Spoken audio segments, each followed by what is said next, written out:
Praise the Lord. అందరికీ వందనాలు. Welcome back to the Bible reading program. Bible reading ప్రోగ్రామ్కి స్వాగతం. ఈ వీడియోలో మనం నిర్గమకాండం 19వ అధ్యాయం నేర్చుకుంటాం. అందులో ఉన్న విషయాలు చూస్తాం ఫ్రెండ్స్. ఇందులో ఉన్న విషయాలు మనం ఏం చూస్తామంటే, ఏం నేర్చుకుంటామంటే, ఏం తెలుసుకుంటామంటే, ఇజ్రాయెల్ ప్రజలు సీనాయి కొండకు చేరుకోవడం, ఇజ్రాయెల్ ప్రజలు సీనాయి కొండకు ఎలా వచ్చారు అనే విషయాలు ఈ అధ్యాయంలో మనం చూస్తాం.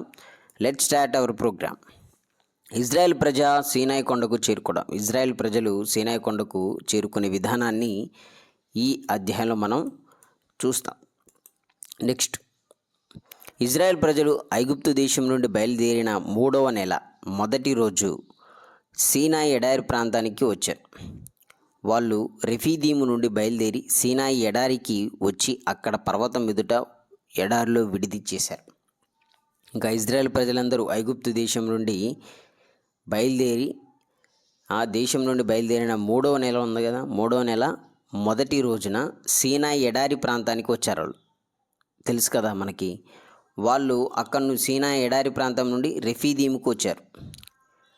అక్కడ నుంచి బయలుదేరి సీనాయి ఎడారికి వచ్చారు. సీనాయి ఎడారికి వచ్చి అక్కడ ఒక పర్వతం ఉంది. ఆ పర్వతం దగ్గర అక్కడ నివాసం ఉన్నారు. ఫస్ట్ వాళ్ళు సీనాయి ఎడారి ప్రాంతానికి వచ్చారు, రెఫీదీంకి వచ్చారు. అక్కడ మళ్ళీ సీనాయి ఎడారికి వచ్చి అక్కడ పర్వతం దగ్గర ఉన్నారు. మోషే యెహోవా సన్నిధి ఉన్న కొండపైకి ఎక్కి వెళ్ళాడు. యెహోవా ఆ కొండపై నుండి అతన్ని పిలిచాడు. యెహోవా మోషేతో, నువ్వు యాకోబు సంతతితో మాట్లాడి ఇజ్రాయెల్ ప్రజలతో ఇలా చెప్పు. ఇక మోషే ఎక్కడికి వెళ్ళాడు? దేవుని సన్నిధి ఉన్న ఆ కొండపైకి ఎక్కాడు మోషే. అంటే ఆ కొండ ఎక్కాడు, అక్కడ దేవుని సన్నిధి ఉంది. ఇక ఆ దేవుడు ఆ కొండపై నుండి, యెహోవా ఆ కొండపై నుండి అతన్ని పిలిచాడు. మోషే మోషే అని పిలిచాడు. అప్పుడు దేవుడు మోషేతో ఏమంటున్నాడంటే, నువ్వు యాకోబు సంతతితో మాట్లాడాలి. యాకోబు సంతతి అంటే ఇజ్రాయెల్ ప్రజలతోనే. యాకోబు అంటే ఇజ్రాయెలే కదా. ఇజ్రాయెల్ ప్రజలతో మాట్లాడాలి. ఇజ్రాయెల్ ప్రజలతో ఇలా చెప్పాలి అని అంటున్నాడు. ఏమని చెప్పాలో చూద్దాం. నేను ఐగుప్తీయులకు ఏమి జరిగించానో, గరుడ పక్షి రెక్కల మీద మోసినట్టు మిమ్మల్ని నా దగ్గరికి ఎలా చేర్చుకున్నానో మీరు చూశారు. దేవుడు అంటున్నాడు, నేను ఐగుప్తీయులకు ఏం జరిగించాను, ఐగుప్తీయులకు ఏం చేశాను? 10 తెగుళ్ళు తీసుకొచ్చాను. ఎర్ర సముద్రంలో అందరూ కొట్టుకుపోయేలా చేశాను. వాళ్ళ బారి నుండి మిమ్మల్ని రక్షించాను. ఎలా? ఒక గరుడ పక్షి అంటే ఒక గ్రద్ద, ఒక పెద్ద ఈగల్, ఆ పక్షిరాజు రెక్కల మీద మోసినట్టు మిమ్మల్ని నా దగ్గరికి మోసాను. రెక్కల మీద మోసినట్టు మిమ్మల్ని నా దగ్గరికి మోసాను అని అంటున్నాడు దేవుడు. ఇప్పుడు మీరు నా మాట శ్రద్ధగా విని నా ఒడంబడిక ప్రకారం నడుచుకుంటే అన్ని దేశ ప్రజల్లో నాకు విశేషమైన ఆస్తిగా ఉంటారు. భూమి అంతా నాదే కదా. ఇక దేవుడు ఏమంటున్నాడంటే, ఇప్పుడు మీరేం చేయాలి? నేను అంతా చేయాల్సింది మొత్తం నేను చేసేసిన. ఐగుప్తు ప్రజల నుండి మిమ్మల్ని బయటికి తీసుకొచ్చిన, వారి బారి నుండి కాపాడిన, బానిసత్వం నుండి విడిపించా. ఇక మీరేం చేయాలి? నా మాట శ్రద్ధగా వినాలి అని అంటున్నాడు దేవుడు. నా ఒడంబడిక అంటే నా కట్టడ ప్రకారంగా, నేను నియమించిన ప్రకారంగా నడుచుకోవాలి. నా మాట వినాలి శ్రద్ధగా. నేను ఎలా చెప్తే అలా మీరు నడుచుకోవాలి.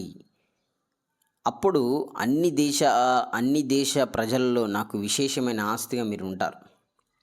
అప్పుడు మిమ్మల్ని అందరినీ దీవిస్తాను. ఏ దేశంలో మీరు అడుగు పెడితే ఆ దేశాన్ని మీకు ఇస్తాను. ఎందుకంటే భూమి మొత్తం నాదే కదా అని అంటున్నాడు దేవుడు. మీరు యాజక రాజ్యంగా పవిత్ర ప్రజగా ఉంటారు. అంటే యాజకుల రాజ్యంగా పవిత్ర ప్రజలుగా ఉంటారు. ఎప్పుడు నా మాట వింటే, నా ఒడంబడిక, నా నియమం ప్రకారంగా నడుచుకుంటే అని అంటున్నాడు.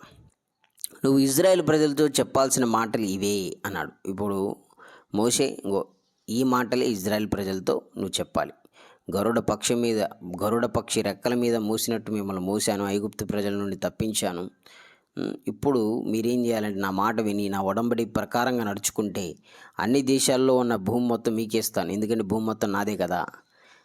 యాజక రాజ్యంగా పవిత్ర జనాలుగా మీరు ఉంటారు అని దేవుడు చెప్తున్నాడు. ఈ మాటలు నువ్వు చెప్పాలి మోషే అంటున్నాడు. మోషే కొండ దిగి వచ్చి ప్రజల పెద్దలను పిలిపించాడు. యెహోవా తనకు ఆజ్ఞాపించిన ఆ మాటలన్నీ వారికి తెలియజేశాడు.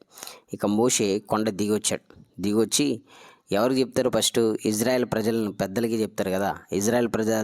ఇజ్రాయేల్ పెద్దలందరినీ పిలిపించి వాళ్ళకి చెప్పాడనమాట. దేవుడు ఏం చెప్పాడో ఆజ్ఞాపించిన మాటలన్నీ చెప్పాడు. అందుకు ప్రజలంతా యెహోవా చెప్పినదంతా మేము చేస్తాం అని ముక్త కంఠంతో జవాబిచ్చారు. అప్పుడు మోషే తిరిగి వెళ్ళి ప్రజలు చెప్పిన మాటలు యెహోవాకు తెలియజేశారు.